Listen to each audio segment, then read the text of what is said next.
What is going on, y'all? It is Trading Trends with John Salama, CMT, and Rocco, the all-time high Maltese dog. Pretty much only shows up for the highs. There has been a little bit of a small reversal here, very light volume. Let's get into it. Moves that I've been doing lately. Yesterday, I found it interesting that the system triggered me to buy more semiconductors, SOXX, yesterday at the closing bell, and then also this morning bought more SOXX, and we are full size in the turtle portfolio, 4 out of 4 units in SOXX. So I'm absolutely fully capped in semis. I bet they pull back. Let's take a look at the important charts of the day, of the week.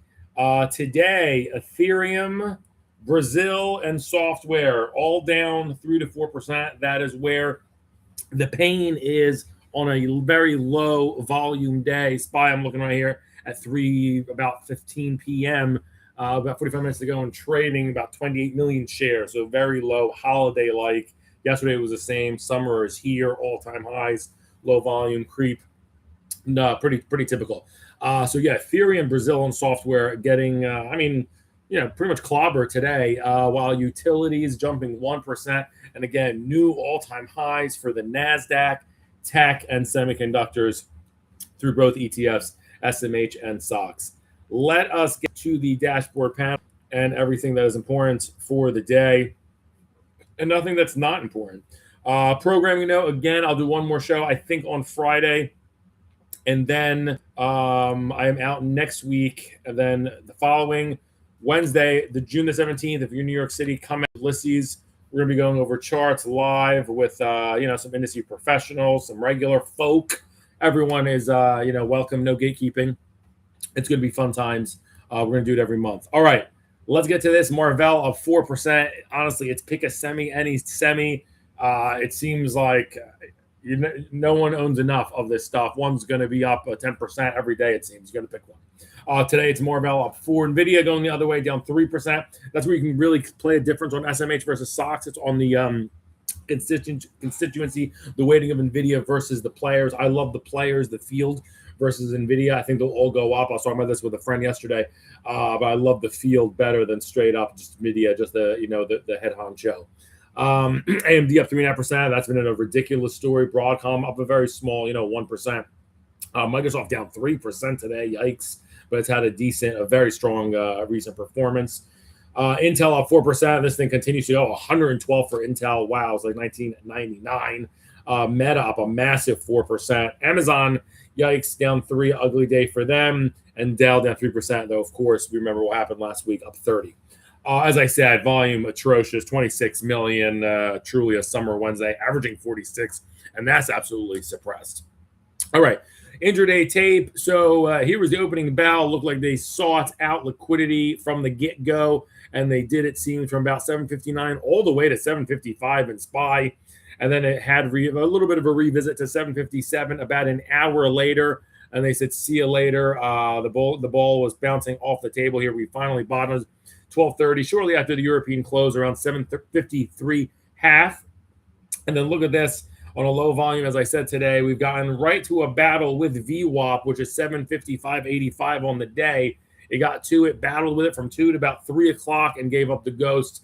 And now we're going lower to a 200 bar moving average, each bar constituting 30 minutes. It's one day tape down 60 bips. We'll take a look at what real themes are actually moving on the day. But I suspect that we close somewhere, between 7:55 and 7:56 here on the day in SPY after just an amazing run. Speaking of which, let's look at that run. We've been talking, about, basically global bullishness. I've been saying, I think, for about a week now, on or around June 5th, which is Friday. Excuse me. Coincides with when Rocco got scared. It coincides with when I go away in the shows for a week break, and I had this in my calendar that the bullishness ends on or around Friday. I don't see that really changing here. Possibly, like Monday, but still for a target of around 760 absolute most. I'm seeing that here for the upper Bollinger Band. This candle today is still pretty much constructive. We're finally not overbought. We're actually just screeching here to 69 RSI. any type of meaningful. I'm looking at the 21-day exponential moving average here, 741. That's the type of pullback I was expecting, more so into a late June, late June swoon. But it's not even that much. It's going to be a 2% pullback, and honestly, well deserved. Probably ideally gets you somewhat corresponding to a 60 RSI, and it continues the run. There's true FOMO out here. And again, this, if we're red today, it looks like we will be with 40 minutes to go, 45 minutes. This will be the second red day since May 20th. Okay, so way before, a week before Memorial Day, back when we were trading 735. All right, so like I said, a bullishness ending around 760 or so. There's actually a massive, I wanted to bring this up, massive call interest wall at 763. So it wouldn't shock me if we do have another thrust. It gets to pierce that wall, 753, new all-time highs. You're seeing a little bit of confirmation from QQQ and SMH today. Typically, there's fuel, kerosene in that type of market. We'll look at some of the areas that are actually being demonstrably, part of the rally versus ones that are being left out. I think it's important to note.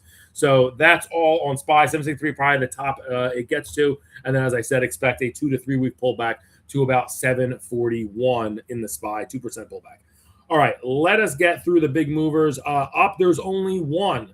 Yields have been, a crazy move lately as some of the short-term, the 2-year ETFs and fixed income land hit, 52-week lows this past week. It's a yield play. Utilities has been in purgatory here significantly since May 15th, so about almost 3 weeks here. And you see this ugly chart here because, while this was okay, once you broke this 44 half low and it coincided with a 200-day moving average here, May 15th, a lot of things started to deteriorate. Lower lows here. I see a lower high, and the 200-day moving average, it looks like it's going up a penny a day. You have an ugly candle today. So we're talking about it because it's the only multiple sigma mover higher. And yet I'm seeing a horrendous looking candle. They call that, I believe, a gravestone doji in CMT land. You tag the 200-day moving average, absolutely got to Chembade. NBA finals start tonight. I have to say, I guess, go Knicks, but the French alien is going to be a sight to see. And I say go Knicks because, having lived in New York, but obviously the Sixers. Yikes. See, right there. That's how you know I'm a real person, not AI. No one would voluntarily be a Sixers fan and endure so much pain for so many years. So this candlestone, speaking of death, tagged the 200-day moving average and is now, view up on the day, is 44.06, and it's beneath that by 20 cents. I don't think it's going to recover by the bell. So a very ugly looking move today in utilities. What does it mean? Again, I've been saying higher for longer for a long time. It's not higher for longer. It's higher forever, actually. I don't like utilities. That's a horrendous looking candle. I think this has a 2 weeks in the penalty box, targeting at least 43 handle even, but I think more likely it makes sense to visit this 42 half base that it had back in the winter, back here to end the year of 2025. That's more important, I think, down there. Ugly candles here, and had a very volatile week last week, bottom at 43. So this is a low vol stock. The ATR, as you can see here, is 69 cents. Buying puts is not going to pay you, essentially. You could probably sell the 44 half calls, but I don't think you're going to get paid handsomely either. So really more so a observation. Again, this has not had, look what happened when we got to the 50 RSI, boom, Dikembe. So this hasn't had any type of relative strength since Cinco de Mayo, back when it had a 46 half trading level, and that seems like a long time ago. So utilities, I see going lower the next 2 weeks. Ugly looking chart there. Truly does look like a short term, at least, peak from the end of February. All right, let's look at the losers today. There are several. I'm looking at the poster children, the biggest multiple standard deviation movers lower. Rocco leaves the room. I guess he has some invested in this. I don't know. Let me see. No, I think he has Doge. This is Ethereum.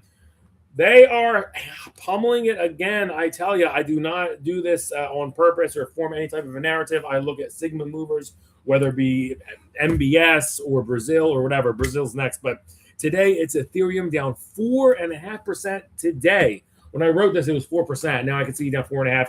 Another note here, the staking ETFs. So the Ethereum staking ETF, I also believe Solana, those are making 52-week lows, and they're very highly correlated, obviously. The 52-week low for Ethereum here is 1362. We're 12 cents away. We are oversold. They're absolutely selling first.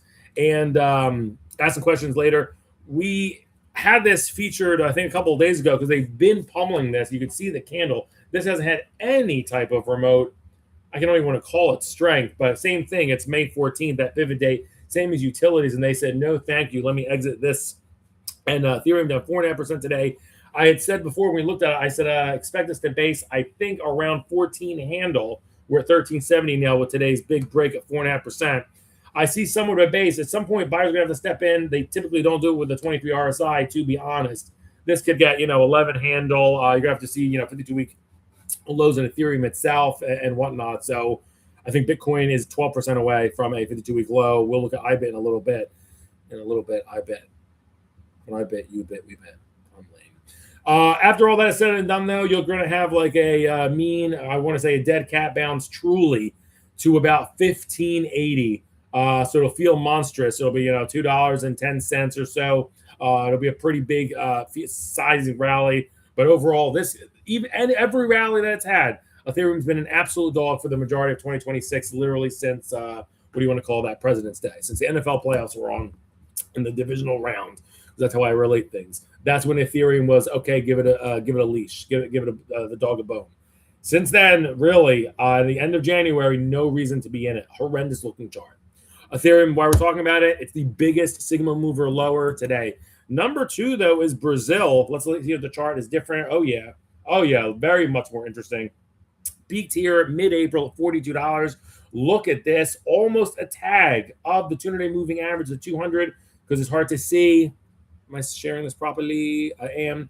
The 200-day moving average is 34.37. The low today was 34.46. Today's VWAP is 34.92. It's under that. Ugly looking candle. I think they'll step in. I don't know if it's going to be today at a 30 RSI. I'm rounding. This puppy hasn't been oversold all year. It actually hasn't closed below its 200-day all year. So very important moment for Brazil. What do the charts look like is going to happen? That candle looks pretty big to me. I don't like the momentum here out of many charts that we've seen, especially when you break from, and I don't like the break under 35. Typically, the same thing we said before, when you have a break of, a former area with a 70 RSI, boom, it's like diesel fuel. It's the same thing inverse. When you have a break of 30 RSI and a break of a former level, boom, it's total fat person on the treadmill. So that exists for this here at 35, and it's happening right here. So you could see like a week's worth. I'll be no Salama. It's possible. You could see a week's worth of closes with a 34 handle, possibly a 33 handle before this one resurrects. But every meaningful moving average is obviously lower in here. This one hasn't had 50 RSI, the neutral point, with any type of gusto since April 27th. So look for this one, the base around 33, as low as that in the next couple of weeks, the next week or two, and then a bit of a bounce towards 37, and then see what happens. That would be a 10% move. So in terms of trades, I think this goes lower, so you can probably do, the July 34 puts. They're going to be expensive. Sell something against it, like the June 33s to finance it. Otherwise, you can go further out, buy like just a step straight 32 puts. But be careful. This move has, moved already. This was a 38 handle 2-3 weeks ago. All right, and then number 3, IGV. So they're absolutely liquidating. Really getting hammered. Ethereum down 4.5%. Brazil down about a 0.25%, 3.5% now. And IGV, very important. These charts are all at meaningful points in time, honestly, in terms of their 200-day moving average. Look at that. So is this going to be a meerkat and oopsie? What the heck is going on with software here? Very critical time. I'm a big above 200-day moving average guy because of what the programs seek out. It's a convergence of humans and machines seeing the same things, almost like Terminator lenses. And we had our first close above the 200-day May 29th. Typically, I wait for at least 2 or 3 consecutive closes and healthy formations here before you really get in the water. But you can definitely put your toes in my opinion. And what happened here before was getting into this area of highs, 110 you want to see a grasp for. It got to 108 2 days ago, and now we're looking at 100. The 200-day moving average, impressively, is starting to just at least finally flatten out a little bit at $99. I'll round for simplicity. I believe it's very important for IGV to hold 99. However, I think this one's in the penalty box, medium penalty box for the next 2 weeks. It's had an amazing run, a Wembanyama like run just in the short term here from May 13th, just about 3 weeks.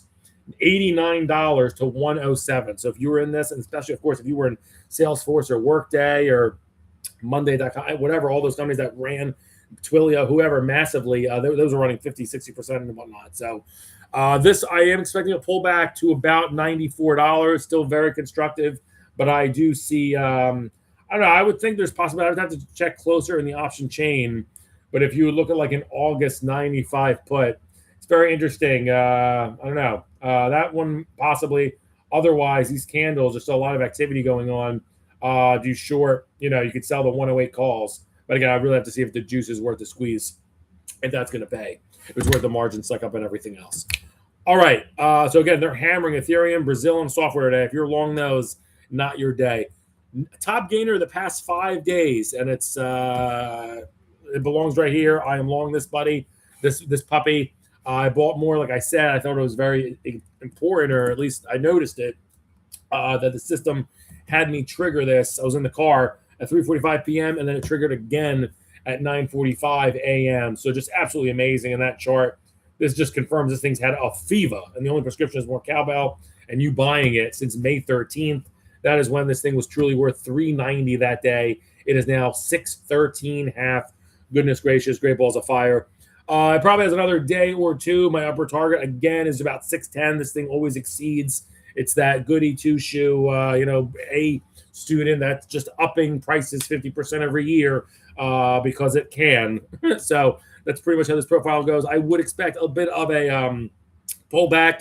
It's probably going to seem violent, but this should pull back to 540-ish, 530 to 540 over the next 2-3 weeks. Hopefully move up your stops, okay? Get the highest close and have an ATR, 2 ATR price removed or subtracted from that, okay? So don't get torn up in that. So, for example, yesterday was the highest close in time here, 605. The ATR is $23, we'll call. So you'll do $46, 2 times 23, 46 from that 605.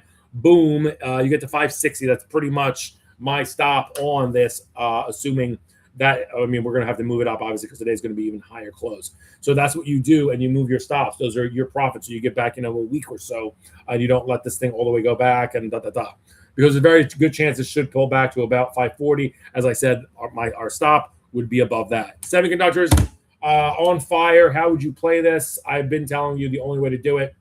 I've been telling you when I buy it. They've all been winners, obviously, on this one.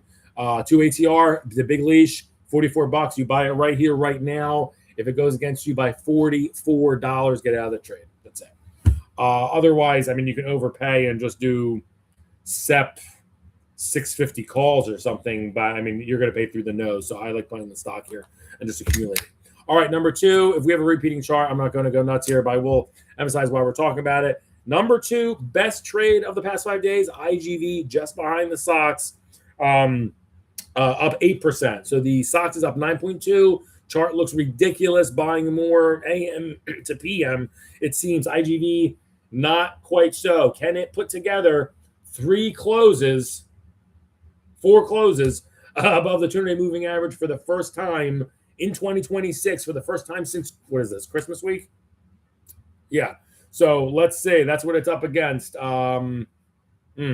Okay, and then number 3, this is interesting. This is not correlated with semis and software. Number 3, best trade this week, oil, up 7.5%. We've been talking about oil. I think you should definitely be paying attention to it because it's pulling discretionary. Also, like the rates, cut expectations is not happening. So the higher for longer is penalizing different companies. If you look at the 52-week low list, it would really surprise you. Some of it's absolutely like Conagra and risk-off stuff. Otherwise, there's some really interesting ones, like folks that really need the rate cut. Some home builders, of course, Shake Shack. There's many individual like restaurants, folks that need cuts. So the market is being penalized, and they're not getting cuts because the oil is staying higher for longer. So they can't cut because that would make inflation even nastier. If anything, they would hike. So oil here, I'd said before, I was looking for this to be in correction mode, distribution, bearish distribution mode through about the end of the week, somewhere as low as a 125. What did happen was a couple of days ago on the 29th, we got as low as 126.5 and a nice spring here at 140. I think this has been an impressive hold of 138. Just as of 2 days, I would say. That's the 21-day exponential moving average. It's holding me as a 50-yard line of where we're moving the football. It has a nice 2 weeks. It might have another down move in a day or two. I'm not sure if this is up and away and sailing, although it looks like it's catching fire here. I think this is going to have a decent 2 weeks, and the target for me, it's amazing, is right around 154, new 52-week high. I think that would have to take a little bit of life out of equity markets if and when this does hit a 52-week high in the next 2 to 3 weeks. So something to be on the lookout for. The chart looks great. I like taking away the tickers in charts. So I don't know if I'm looking at Indonesia or Bitcoin or sugar or Microsoft, and I just chart the chart. I'm weird like that. And oil here, if I was just looking at this chart here, this looks absolutely sensational. I would say, what company is this? What do they sell? Is this Yeti or tweet 2 years ago? Or what is this, and how can I get some?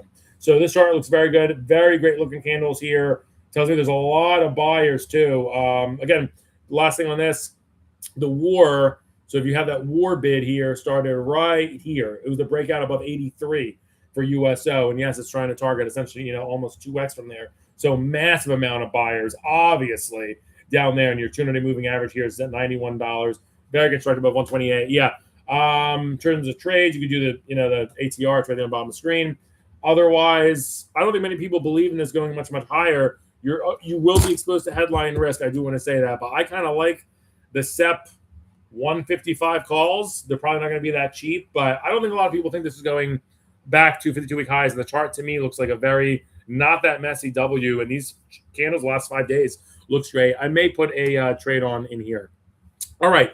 Top 3 losers of the past 5 days. Oh my. The worst place to be. The worst in a S&P that's 7,500. Bitcoin down 12% in the past 5 days, down 2% today. Oh my, oh my. So not good. 24 RSI hasn't been this kicked since early February on its way to a 52-week low, which was $35. It's within $2 here. Similar to what I said for Ethereum goes for Bitcoin. These candles look ugly. This hasn't had any type of strength since mid-May when it had that, just it blew its brains out trying to get to $46, and boom, now a breakdown. This you need this to base. I mean, to be very honest with you, around $40. You need it to stop the bleeding here. I really don't want to see these lows break. It's just not good. Look at all this red here. This has had, a handful of green days. This has had 10 green days since mid-April. So there's not a lot of buyers in Bitcoin, okay? To make it simple, why is it going down? There's more sellers than buyers. This needs to base very soon here. And then you'll have a dead cat bounce to about $42. It's going to feel monstrous, like it's back, but it's not going to matter. Really, really disappointing Bitcoin crypto altogether. Folks just going into things with earnings, with different growth aspects. Okay, that's why ConAgra is in the penalty box. Same thing with you, Bitcoin, in terms of earnings versus a Google and Marvell, which you pick one, they're going up 10%, and that's it. The market's really fast to sniff that out. Number 2, worst place to be, Ethereum, just a hair inside of Bitcoin's losses, down 11% versus 12% for Bitcoin. And again, not much I had to say about Bitcoin. No trades. It's all the same thing. And then number 3, worst place to be, Brazil, down 4 though. So again, they really hammered Bitcoin and Ethereum in Brazil. A star. What does it do right here? It's oversold by the skin of its teeth here. 29.9. Are they going to step in? I want to see.